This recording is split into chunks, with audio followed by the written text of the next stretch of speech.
Guys, yan. Okay, magko-connect siya. Testing natin ang ating DXT Wi-Fi zone. Yan, ko-connect ang ating, yan. Connect siya sa DXT Wi-Fi zone.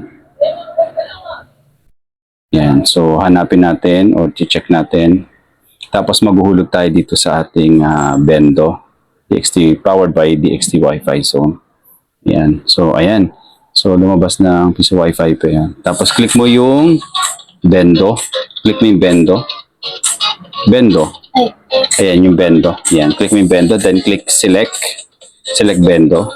Tapos, meron tayong piso dito. Okay. Tulog natin ng piso. Yan. So, yan. 1 peso. Okay. So, bigyan natin ng 1 minute yan. 10 minutes yan. So, maglagay tayo ng another piso. So, 2 pesos. So, ayan. Sabihin natin 2 pesos. Okay. Click mo yung complete payment. Okay. Ayan. Connected na siya, guys. Connected na siya sa... ganun na siya. 20 minutes na siya. So, ayan. Makikita mo connected siya. Alright.